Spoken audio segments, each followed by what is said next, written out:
Hello. Oil, gas and electricity contracts have all risen this week, so let's take a look in some more detail. Brent remained firm on Monday after an attack on a Saudi oil tanker on Sunday. Prices then eased on Tuesday in anticipation of the weekly inventory report, which was expected to show strong increases. This is despite US oil production being forecast to decline in 2021. The weekly inventory report released on Wednesday did show an increase of 13.8 million barrels compared to the previous week.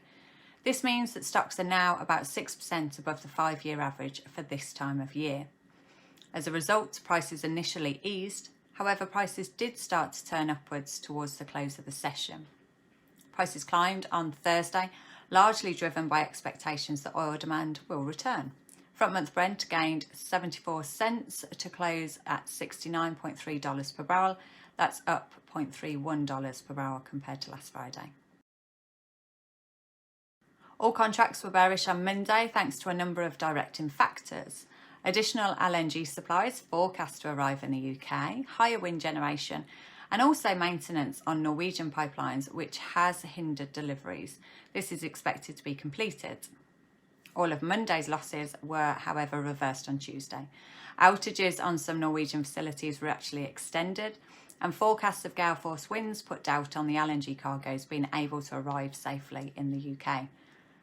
Wednesday continued the upward direction for near-term contracts, whilst most summer contracts in 2023 onwards closed down. Prices were directed by the bullish activity seen on the European carbon markets. Prices were then mixed on Thursday. Near-term contracts eased as demand forecasts were revised lower, whilst curve contracts continued to climb. Last night, all contracts closed higher than last Friday.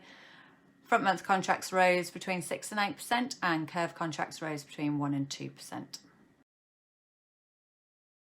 All power contracts softened on Monday in line with their gas counterparts. Wind generation contributed around 4 gigawatts to the mix. However, forecasts of windier weather meant wind generation was forecast to rise. Prices rose throughout Tuesday and Wednesday session, supported by an increase in gas and carbon prices.